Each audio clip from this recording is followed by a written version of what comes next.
नमस्कार, मैं मनदीप कौर और आप देख रहे हैं यमुनानगर सिटी न्यूज़। इस समय हम पहुंच चुके हैं राजेंद्र वाल्मीकि जी के निवास स्थान पर। आपको बताना चाहेंगे कि किस तरह से रमन और जो जानू है 2 सालों के अंदर अंदर किस तरह से इस दुनिया को अलविदा कहकर जा चुके हैं। परिवार के लोग अभी भी सदमे में है, कहीं ना कहीं इंसाफ की गुहार लगा रहे हैं कि जो मेन आरोपी हैं जल्द से जल्द उनकी गिरफ्तारी होनी चाहिए। आप लोग तो अच्छी तरह से जानती हैं कि 3-4 महीने पहले भी जानू वाल्मीकि के ऊपर बहुत बुरा हमला हुआ था। अगर उस समय पुलिस प्रशासन ने ढील ना दी होती, उस समय सख्त से सख्त कार्रवाई की होती, तो अगर आरोपी उनकी गिरफ्त में होते तो आज जानू भी शायद अपने परिवार के बीच में होते। लेकिन जानू की बदकिस्मती देखिए कि इस दुनिया को कितनी जल्दी अलविदा कहकर जा चुका है। परिवार के लोग कितना रो रो कर उनका बुरा हाल हो चुका है। और आज इसी विषय को लेकर उनके जो पापा हैं राजेंद्र वाल्मीकि जी एक प्रेस वार्ता करने जा रहे हैं। उनका कहीं ना कहीं यही मानना है कि 20-22 हमलावर थे जिन्होंने जानू और उसके 3 साथियों के ऊपर हमला किया था, लेकिन जो मुख्य आरोपी है अभी भी वो बाहर खुले में घूम रहे हैं। और राजेंद्र वाल्मीकि जी के अंदर एक भय बना हुआ है इस बात को लेकर कि कहीं ना कहीं उनके जो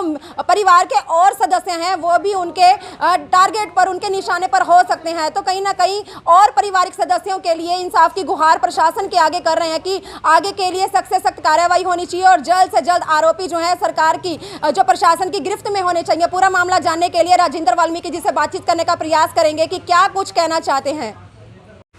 राजेंद्र जी, आज जो ये प्रेस कॉन्फ्रेंस रखी गई है, कुछ दिन पहले एक अप्रिय घटना हुई थी जानू के साथ, तो क्या कुछ आज प्रेस कॉन्फ्रेंस का क्या विषय है, क्या कुछ कहना चाहेंगे? आपके माध्यम से जो आपके सभी चैनल हैं, मेरे कहने का मतलब ये है कि 30/12 को मेरे बेटे जानू पे खालसा कॉलेज के नज़दीक हमलावरों ने गोली चलाई। तब प्रशासन से हमने कहा कि ये सचिन, सुमित और संटी जो गैंग है जो संगठित अपराध करते हैं, ये कारनामा उनका है। वो पुलिस की पकड़ में नहीं आए, खुलासा हो नहीं सका। हम रह के बार बार पुलिस के पास गए, पुलिस के आला अधिकारियों के पास गए, भाई वो पेशेवर अपराधी हैं, आप उनको जल्दी गिरफ्तार करो या कोई उनका इंतजाम करो। पुलिस ने कहा जी हम आपको सिक्योरिटी दे देते हैं और बच के रहना, घर से बाहर कम निकलना, और हम उनके पीछे लगे हुए। पुलिस ने हमें सुरक्षा दे दी और पुलिस ने मेरे घर पे गार्ड बिठा दी। मेरे घर 2 से ढाई महीने गार्ड रही और बीच में वो गार्ड हटा दी। मैंने जो वो सीन का जो ड्यूटी ये लगाता है पुलिस की, मैंने उससे बात की, भाई ये गार्ड क्यों हटाई है? बोले हमारे आला अफसरों का आदेश है, आपको एक गनर दे दिया है, वो आपके पास रहेगा। मैं जब तक वो पकड़े नहीं जाते तब तक ये सिक्योरिटी मत हटाओ आप, कोई अप्रिय घटना घट सकती है। और मैं एक गनमैन से नहीं काम चलेगा, इसको रिटर्नर चाहिए, ये अपने घर भी जाएगा, ड्यूटी 24 घंटे करेगा। बोले एक ही गनमैन आपको अलाउ किया है। मैं कहा एक और दे दो ताकि वो जानू के साथ भी जाए, एक मेरे साथ रहे, ताकि कोई वारदात को अंजाम न दे सके। हमारी बात नहीं मानी। अब आपके सामने 15 तारीख को मेरे बेटे जानू की हत्या कर दी। और हत्या भी जो खुलासा पुलिस ने किया कि 2 आदमी हमने अरेस्ट किए हैं, उनके बयान पे ही पुलिस बता रही है कि वो रेकी कर रहे थे आपकी। 14 को भी रेकी की है और उससे पहले भी रेकी की है, और 15 को मेरे घर के सामने से वो मेरे बेटे के पीछे लगे हैं और 3 गाड़ियाँ लेके वो जिस रास्ते से बेटा गया उस रास्ते से लेकर चल गए। पुलिस ये दावा करती है कि हमारी रात की चेकिंग चल रही थी, उसमें हमने कई अपराधी, कई गलत आदमी पकड़े।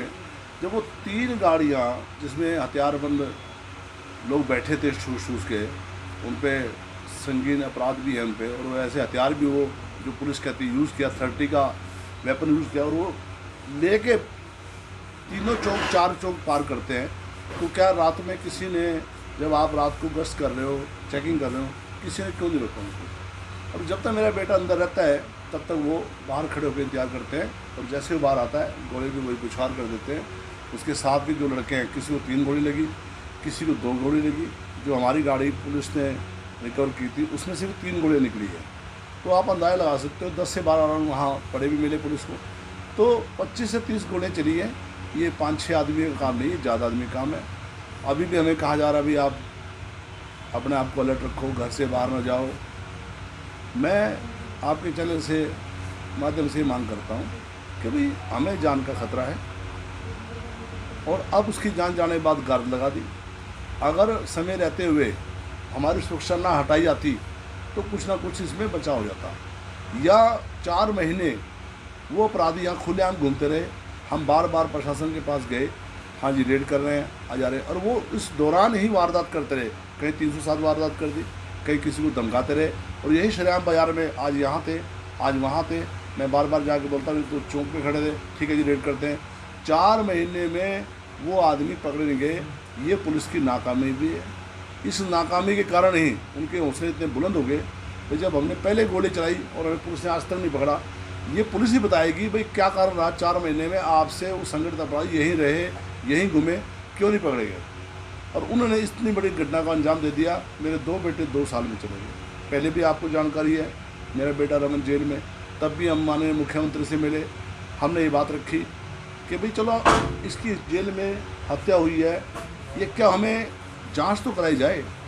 मुख्यमंत्री ने कहा मैं SIT गठित करता हूँ, उसके बाद आपको इंसाफ मिलेगा। आज तक कोई SIT का हमें कोई जांच नहीं मिली, और ना ही उनके अधिकारी जो उनको OSD है, मैंने बार बार उनसे संपर्क किया तो मुख्यमंत्री जी से मिलने का टाइम दीजिए। इन 2 सालों में मुख्यमंत्री ने हमें टाइम नहीं दिया, और मेरे बार बार कहने के बावजूद उनके OSD अभिमन्यु जी कहते रहे आप मुझे ही बता दीजिए, आप मुझे बता दीजिए। तो ये ऐसा रवैया इस सरकार का है कि खुलेआम लोगों को मारा जा रहा है, और पुलिस प्रशासन कहता है ये आप अपने घर में छुप के रहो, आपने निकलना नहीं है, आपने कहीं जाना नहीं है। तो ये कैसा राज है? तो सर जिसमें 6-7 मुख्य आरोपी थे जिन्होंने जानू और उसके 3 साथियों के ऊपर हमला किया था। क्या कहना चाहेंगे, पुलिस ने जिन आरोपियों को 2 को गिरफ्तार किया है, मुख्य आरोपी यही है या आज भी वो खुले में घूम रहे हैं? पुलिस प्रशासन शुरू से जानता है कि सचिन, सुमित और संटी, इनके खिलाफ 40-40, 42-42 मुकदमे दर्ज हैं। आमतौर लोगों को तंग करते हैं, मारते हैं, पीटते हैं, और ये वारदात को अंजाम देके यही घूमते रहते हैं। अब आप अंदाज़ा लगाओ, इतने बड़े अपराध करने के बाद अपराधी जिले में घूम रहा है और वारदात कर रहा है, तो इसको क्या मानोगे? पुलिस की मिली भगत या पुलिस की नाकामी? और जो प्रशासन देश सरकार चला रहे हैं वो भी इस बात से अनभिज्ञ हैं कि भाई आपकी राय में इतने बड़े कांड हो रहे हैं, मेरे 2 बच्चे चले गए, और लोग भी इस बात से ग्रस्त हैं कि अपराधी अपराध करता और खुलेआम घूमता है। तो आप अंदाज़ा लगा सकते हैं भी अपराध का ग्राफ कितना है, कैसे लोग गोली से सिरा मारते हैं। आपने कभी देखा भाई कोई आदमी गाड़ी पे 4-5 बैठे, सीधे 25-30 फायर उस पर कर दिए गए, वो 2-3 लड़कों की जान बच गई, बेचारे मौत से जूझ रहे अस्पताल में, मेरे बेटे की जान चली गई। ये जो सुरक्षा है आपको कब दी गई थी और आपकी मांग पर दी गई थी या कि पुलिस ने खुद आपको मैं सुरक्षा पहले मुहैया कराई थी? SP साहब ने मुझे बुलाया, कहा दिवाली के आसपास आपकी जान को खतरा है, आप असला ले लो। मैंने अपने पुत्रवधू के नाम से असला अप्लाई किया। मेरे बार बार कहने के बाद असला नहीं दिया गया। मैंने कहा भाई असला दे दो, कहने लगे आपके पास जो होमगार्ड का है वो आपके पास, लेकिन SP खुद कह रहे कि आप असला ले लो और आप कह रहे कि असला नहीं दिया गया। परीक्षण पत्र जो होता है, जो परीक्षण पत्र होता है वो नहीं था उस टाइम, कोविड की वजह से बंद था। फिर मैं दोबारा मिला इस घटना से पहले, जब 30-12 की घटना होती उसके पास, मैंने वो सारा डॉक्यूमेंट्स पूरे करा के पुलिस को दे दिए। और DC साहब से जो पार्थ गुप्ता जी, मैं इनको 10 दिन पहले मिला, उन्होंने कहा जी इनका असला जारी करो। जो PL ब्रांच है वो कहता है जी अभी इसमें जांच होनी। मैंने कहा सिटी से और DSP जो भी आपका तरीका है मैंने सारा करा के दिया है, और जो मेरे ऊपर वारदातें हुई हैं उसकी जो FIR वो भी अटैच है, और पुलिस को भली भांति पता है कि भाई आप मुझे कह रहे भी आपकी जान खतरा है, तो क्या मापदंड है असला देने का, वो सारा हमने पूरा किया। और परसों 4 दिन पहले जी ADG साहब कह के गए इनको असला दो, लाइसेंस दो, अब तक कोई किसी ने मुझसे संपर्क नहीं किया। और जबकि पूरे डॉक्यूमेंट्स PL ब्रांच में पड़े हैं, जो जो चाहिए होते हैं, जो पुलिस को वेरिफिकेशन होती है या निजी वेरिफिकेशन होती है, PTC बोलते हैं उसको, वो सारी करा के हमने PL ब्रांच को दे रखी है। और DC साहब को प्रश्न मिला, आपके पास लाइसेंसी हथियार नहीं है? मेरे पास लाइसेंसी हथियार है, पर मैंने और लाइसेंसी, मैं घर से बाहर जाता हूँ तो अपना हथियार ले आता हूँ।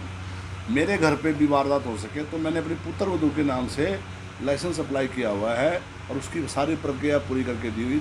इस घटना से 10 दिन पहले भी मैं मिला, DC साहब ने कहा जारी करो, तो नहीं हो।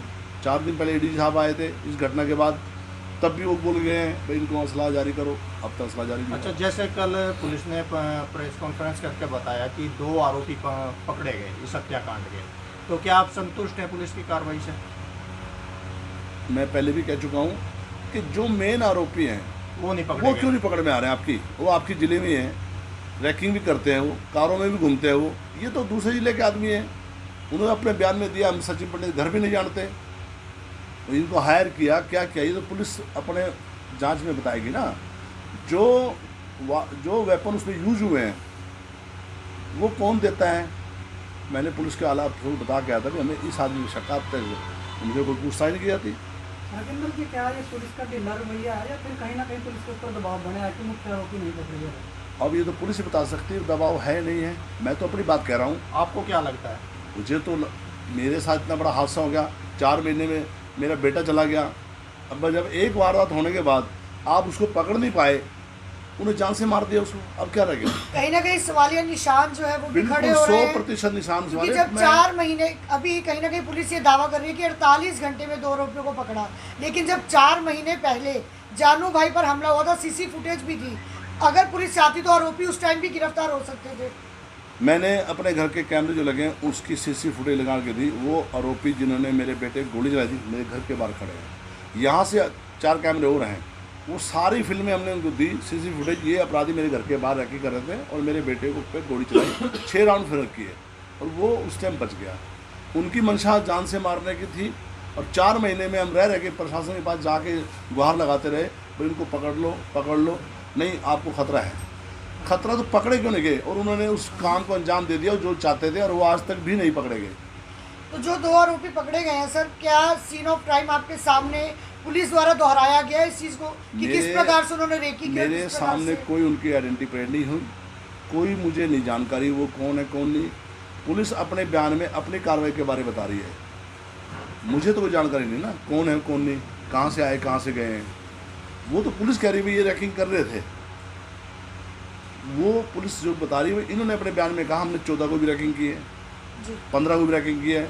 जिस दिन वो शादी से जा रहा था, सगाई से आगे शादी में जा रहा था, वो उसके पीछे यहीं से मेरे घर के सामने से गए हैं। पुलिस ने मेरे DVR कैमरा खंगाला है, उसमें वो गाड़ी दिखाई दे रही है। जब आप रात चेकिंग पे हैं 10:30 के बाद वो यहाँ से निकलता है मेरा बेटा, और वो तीनों गाड़ियाँ चौक से पार होती हैं, क्या किसी ने उनको रोका नहीं? कारण क्या है? मतलब लगता है आपको कि सुरक्षा में कहीं लापरवाही बरती जा रही है? लापरवाही इससे बड़ी क्या पर? जब एक आदमी को सस्पेक्ट था भाई उसको मारना चाहते हैं, मारने की नीयत से अटैक किया, उसको मार ही दिया। तो सीधी यही बात है कि सीधे जो है सवालिया निशाने खड़े हो रहे हैं कि पुलिस एक तरफ दावा करती है कि हम रात के समय नाइट चेकिंग में होते हैं, तो क्या उस समय पुलिस को ये चेकिंग दिखाई नहीं दी? अब नाइट चेकिंग में आप पत्रकार, आप बताओ, 3 कारें जिसमें 18 आदमी जो पुलिस बता रही है, वो उसी चौकों से निकलते हैं जहाँ रात को चेकिंग हो रही है, तो कैसे निकल गए? राजेंद्र सर, 2 बेटे आपने गंवा दिए हैं और क्या कहना चाहेंगे कि जो हमलावर है, आपका मानना है अभी भी वो खुले में घूम रहे हैं, क्या लगता है परिवार का और भी कोई सदस्य और उन हमलावरों के निशाने पर हो पुलिस सकता यही है? कह रही है भाई आप भी टारगेट हो सकते हैं, आप बच के रहें, घर से बाहर ना जाए। जो SP साहिबा है कुरुक्षेत्र, जिनको चार्ज मिला था, उनका मुझे फ़ोन आता है, भाई आपने कहीं जाना है तो सुरक्षा को लेके जाना है, आपने कोई ख़ास काम को जाना नहीं, घर से बाहर नहीं जाना आपने। तो ये इससे बड़ी जांच क्या हो सकती है? क्या भाई मुझे अभी खतरा है, पुलिस मान रही है, मेरे बेटे की जान चली गई तब भी नहीं पुलिस को मानना पड़ा। आधा किलोमीटर की दूरी पर ही जो है अर्जुन नगर चौकी है, आधा किलोमीटर भी नहीं है, फिर भी वहाँ पर जो है कोई भी रात के समय गश्त पर नहीं था। बहुत बड़ा सवालिया निशान जो है वो कोई खड़े गश्त हुए पे हैं। नहीं था। वो लड़के जो मेरे बेटे के साथ थे वो उसको उठा के लेके गए गाबा अस्पताल में, और जो मेरी लाइसेंसी राइफल थी गाड़ी में, वो लोग वो भी लूट के लेके चले गए। अब कितनी सिक्योरिटी दी गई है सर आपको? अब 2 बैठे हैं और एक मेरे साथ जो लड़का है जनरल सुरक्षा में मेरी खड़ा है, वो तो क्या लगता है अभी इसका जो रिटर्नर गनर होना चाहिए मेरे अंगरक्षक, वो नहीं है, ये एक ही आदमी है। तो क्या लगता है सर अभी कितने समय के लिए सिक्योरिटी दी गई है ये?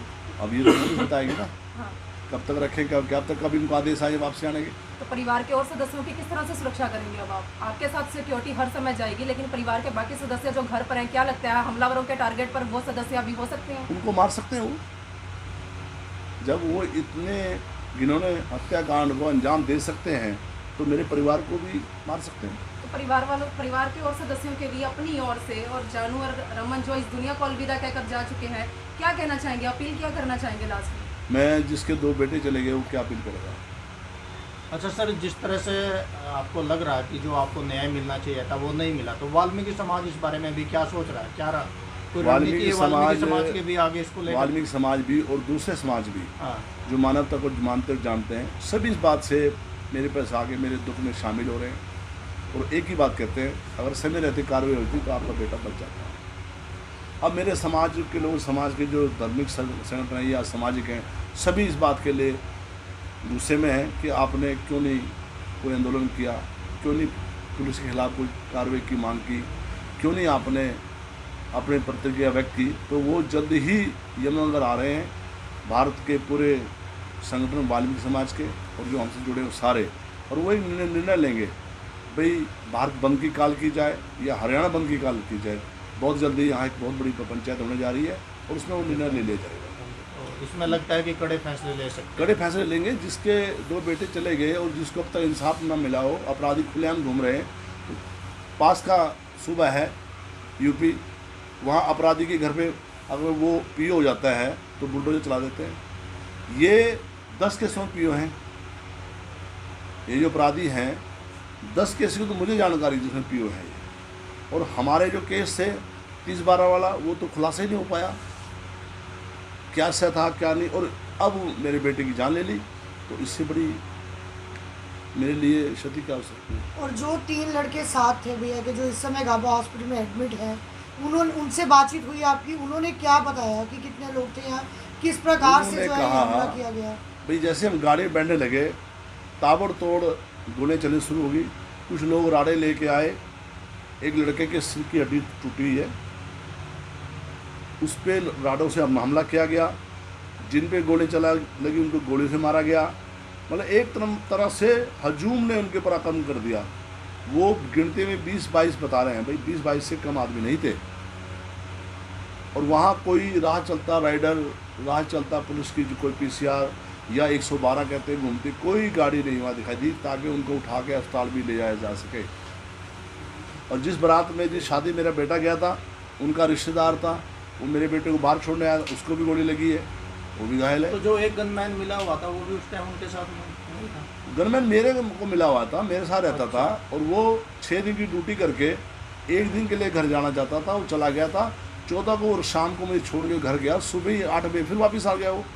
यानी कुल मिलाकर अगर बात करें तो इस पूरी घटनाक्रम में 15 से 20 मिनट का समय तो लगा होगा, लेकिन 15 से 20 मिनट के बीच में कोई भी वहाँ पर जो है मुलाजिम नहीं पहुँच पाया। जैसे कि उन लोगों ने जो पकड़े, उन लोगों ने बताया भी हमने 2.5 घंटे बैठ के बाहर इंतजार किया, भाई कब जानू बाहर आए, कब उसको मौत के घाट उतारा जाएगा। ये तो वो बयान दे रहे हैं ना। पुलिस ने जो अपने खुलासे में प्रेस कॉन्फ्रेंस का डीएसपी साहब ने कहा है, उन्होंने बताया भाई 2.5 घंटे हमने वेट किया है बाहर। तो इस दौरान कोई गाड़ी निकली नहीं, किसी पुलिस डिपार्टमेंट के आदमी ने या पीसीआर ने, राइडर ने, किसी ने देखा नहीं। 3 गाड़ियाँ संदिग्ध अवस्था में खड़ी हैं और उनमें लड़के बैठे हैं, 20 से 22 लोग 3 गाड़ियों में थे, तो किसी ने इस बात का संज्ञान नहीं लिया। तो ये आपके सामने है। सर क्या कहना चाहेंगे, आपने कहा वाल्मीकि समाज की एक पंचायत होगी, पूरे भारत से लोग आएंगे, उसका क्या समय रहेगा, क्या कुछ तारीख तय की गई है? वो भी हमारे संगठन मेरे से फ़ोन पे बात कर रहे हैं, हमारा तालमेल बैठ रहा है, तो हम जल्दी एक यहाँ बहुत बड़े महापंचायत करने जा रहे हैं, उसमें फैसला। अगर जो जानू